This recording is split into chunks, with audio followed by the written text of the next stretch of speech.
안녕하세요 여러분, 성공합시다. 우리 때로 사람들에게 소외되어서 또 나의 처절한 환경 때문에 피눈물을 흘릴 때가 있어요.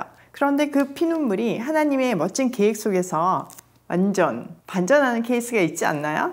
그 구별됨의 축복에 대해서 오늘 본문 속에서 확인해 보도록 할게요.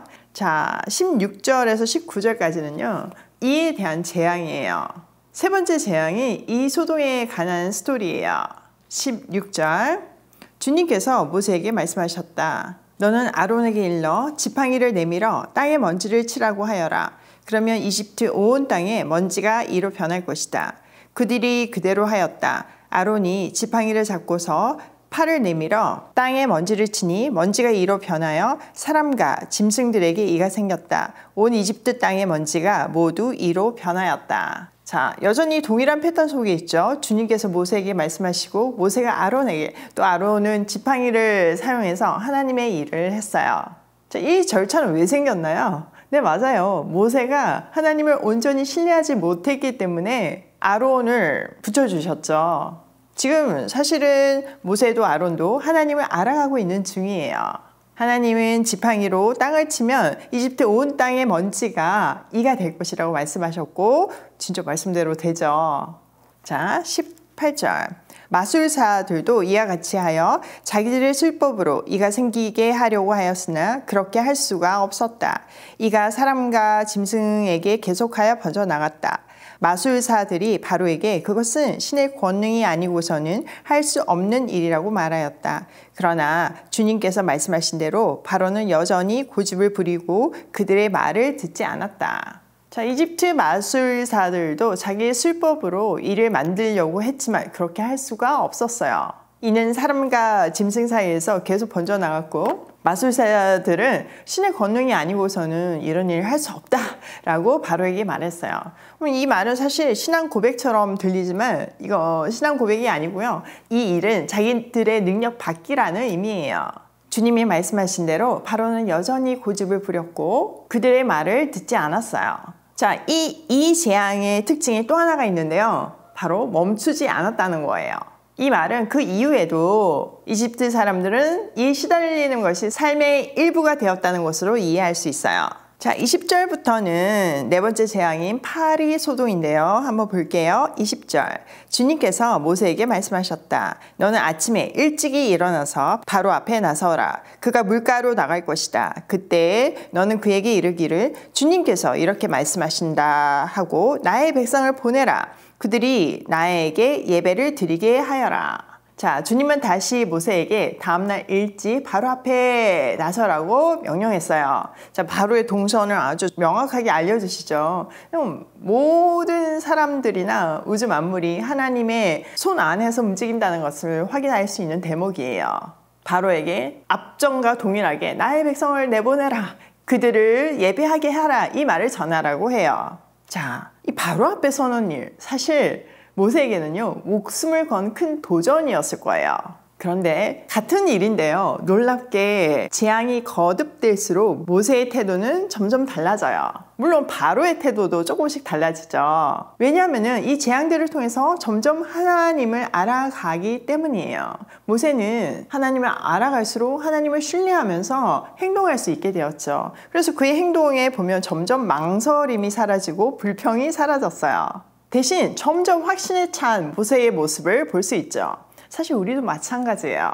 우리가 세상 속에서 하나님의 일을 한다는 것은요, 매일 아침 바로 앞에 서는 것이나 마찬가지예요. 모세가 처음 바로 앞에 세워졌을 때 엄청난 비웃음을 샀잖아요. 이처럼 우리도요, 세상 앞에 세워질 때 조롱과 무시를 당할 때가 정말 많죠. 그러니까 힘의 원리로 보면 잽도 안 되는 경우가 대부분이에요. 그런데 중요한 것은요, 그 바로 앞에 세우신 분이 하나님이시라는 거죠. 우리를 세우신 분이 어떤 분인지를 분명하게 알 때 주님을 의지할 수 있게 되고요. 주님이 주신 담대함으로 주신 메시지를 선포할 수 있어요. 이것은 꼭 말이 아니더라도 우리의 삶을 통해서 이 메시지가 선포가 되죠. 처음에는 우리도 모세처럼 막 변명하고 막 두려워하고 주저하고 그렇지만요, 하나님을 경험하면 경험할수록 나와 하나님 사이가 찐 관계가 되고 우리도 모세처럼 당당해진다는 것을 확인하잖아요. 여러분 그거 경험해 보셔서 아시죠? 이 경험이 우리에게 너무나 큰 축복이에요. 이 경험이 계속 될수록 우리는 더 큰 확신 속에 있게 되고요. 그 확신에 차서 세상이 감당할 수 없는 사람이 되어서 하나님 나라에 올인할 수 있게 되어요. 세상 사람 눈에는 이상한 문제를 일으키는 사람들이 되는 거죠. 사도행전에 사도들이 가는 곳마다 문제를 일으켰던 것처럼요. 자, 21절. 네가 나의 백성을 보내지 않으면 나는 너와 너의 신하들과 백성들과 너희 궁궐에 파리를 보내서 이집트 사람의 집집마다 파리가 들끓게 하고 땅도 파리가 뒤덮게 하겠다. 그러나 그날에 나는 나의 백성이 사는 고센 땅에는 재앙을 보내지 않아서 그곳에는 파리가 없게 하겠다. 내가 이렇게 하는 까닭은 나 주가 이 땅에 있음을 내가 알게 하려 하는 것이다. 내가 나의 백성과 너의 백성을 구별할 것이니 이런 이적이 내일 일어날 것이다 하여라. 주님께서 말씀하신 대로 하시니 파리가 무수히 바로의 궁궐과 그 신하의 집과 이집트 온 땅에 날아들었고 그 땅이 파리 때문에 폐허가 되었다. 자, 이번에는요 파리 재앙을 내리셔가지고 이집트 온 땅이 폐허가 되게 했어요. 그런데 이번에 네 번째 재앙의 특징은요 이스라엘 백성들, 하나님의 백성들을 구별하신다는 거예요. 이스라엘 백성들이 모여 살고 있는 고센 땅에는 재앙을 보내지 않아서 하나님이 이 땅에 계심을 만천하에 보이시겠대요. 파리 때마가 온데 이게 다 뒤덮었는데 우리가 뭐 인공위성으로 본다면 딱 고센 지방만 없는 거예요. 너무 기이한 일이 벌어지고 그것을 통해서 모든 사람이 하나님을 인정할 수밖에 없게 보이시겠다는 거예요. 진짜 하나님 말씀하신 대로 되었어요. 여러분 하나님의 구별하심이 얼마나 큰 축복인지를 확인할 수 있는 대목이에요. 사실 이집트 문화는 진짜 그때 당시로는 최첨단의 지금의 뉴욕과 같은 문화를 가진 나라였잖아요. 그런 최첨단 멋진 화려한 문화를 가지고 있던 이집트 사람들에게 고센 땅은 어떤 땅이었을까요? 앞에 보면 그 이집트 사람들은 그 목축업하는 사람들을 굉장히 꺼려 하잖아요. 그런데 그 목축업하는 사람들이 대거 모여 사는 진짜 가까이 하고 싶지 않은 무시하는 땅이었을 거예요. 그런데 그 무시당하던 그 고센 땅이 하나님의 때에 회복과 축복의 땅이 되었어요. 오롯이 생명이 보존되고 구원되는 땅이었죠. 진짜 놀랍지 않나요? 사실 이런 일들이 우리 인생에도 동일하게 일어나요. 하나님은 우리를 훈련하시기 때문에 때로는 광야에 두시기도 하시죠. 그럴 때 사실 뭐 돈 끊어지고 이러면요 세상 속에서 구별될 수밖에 없어요. 사람들하고 구별될 수밖에 없어요. 강제적으로요. 그냥 구별 당한 거잖아요. 그럴 때 얼마나 말로 표현할 수 없는 속상함과 서운함이 있나요? 진짜 막 마음이 가라앉잖아요. 그런데 거기서 좌절하지 않고 그곳에 두신 그렇게 구별하시는 하나님의 뜻을 붙들고 신뢰하면서 제대로 훈련을 받으며 하나님께 순종할 때 그 구별됨이 지금 이 본문처럼 하나님의 때에 도리어 축복이 되고 생명이 넘치는 땅이 되는 거예요. 저도요 제 인생을 통해서 이 구별됨을 너무 강렬하게 경험했어요. 너무 가난해 보니까요 세상과 강제로 구별이 되더라고요. 모든 인간관계가 끊어지더라고요. 아니 사람들이 나빠서가 아니고요 자연스럽게 그렇게 돼요. 경험해보신 분들은 공감하시죠? 그런데요 그런 세상과 구별되는 시간을 통해서 환경을 통해서 하나님을 깊이 알 수 있는 축복을 누릴 수 있어요. 또 오롯이 내가 붙들고 있던 그 모든 것들 그런 것들을 다 내려놓고 부질없으니까 아무 소용이 없으니까 오롯이 하나님만 붙들 수 있는 계기가 돼요. 그런 훈련을 받게 되는 거죠. 점점점 오직 예수 그리스도만 붙들 때 그분이 내 삶의 유일한 기반이 될 때 그 훈련이 끝나요. 그때 그 구별된 땅은 사람을 살리는 축복의 땅이 되는 거예요. 저는요 제 인생에 그렇게 길고 굵직한 고난을 주신 하나님께 너무 감사해요. 저뿐만 아니라 우리 아들들이 가난해서 너무 감사했다고 그런 고백을 할 때 저는 정말 그 말로 형용할 수 없는 감사와 하나님의 은혜에 감격하면서 그 사랑을 반사해낼 수밖에 없더라고요. 저한테 어떻게 그렇게 사냐고 묻지만요. 사실 이렇게 안 살면 어떻게 살겠어요? 그 엄청난 사랑을 경험하고요. 앞으로 더 해야죠. 자, 25절. 그러자 바로가 모세와 아론을 불러들여 말하였다. 이제 너희는 가되 이 땅 안에서 너희 하나님께 제사를 드려라. 모세가 말하였다. 이집트 사람들은 우리가 주 우리의 하나님께 제사 드리는 것을 부정하게 여기므로 이 땅 안에서는 제사를 드릴 수 없습니다. 우리가 이집트 사람들이 보는 앞에서 그들이 부정하게 여기는 것을 희생 제물로 바치면 그들이 어찌 보고만 있겠습니까? 우리를 돌로 치지 않겠습니까?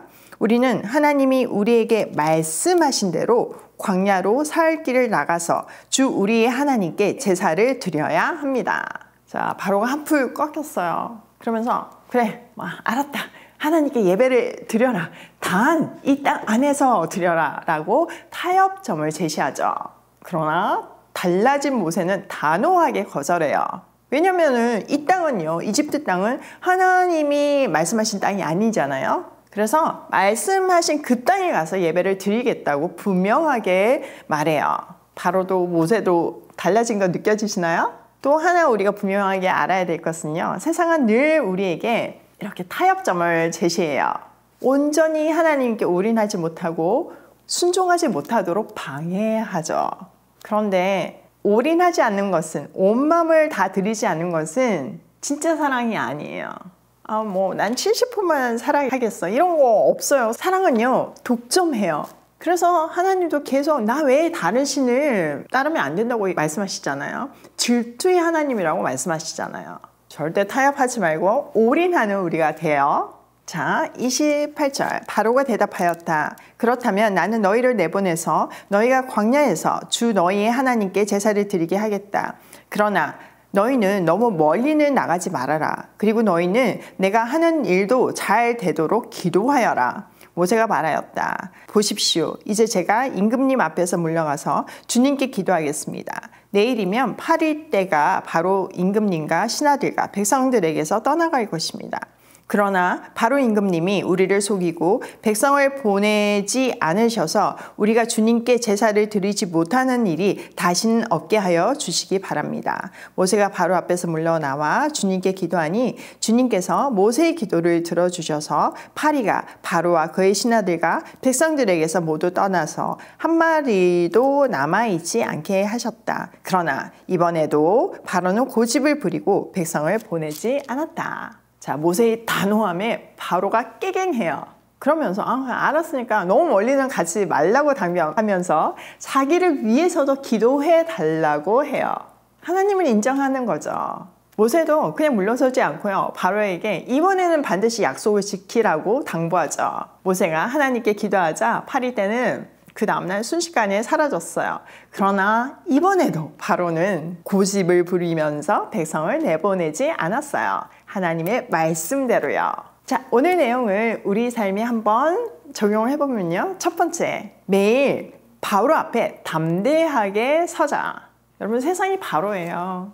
그 세상 앞에 우리는 한없이 작은 존재이지만요, 주님이 주신 담대함으로, 주님을 신뢰함으로 담대하게 서서 하나님의 메시지를 삶으로 전하는 사람이 돼야 돼요.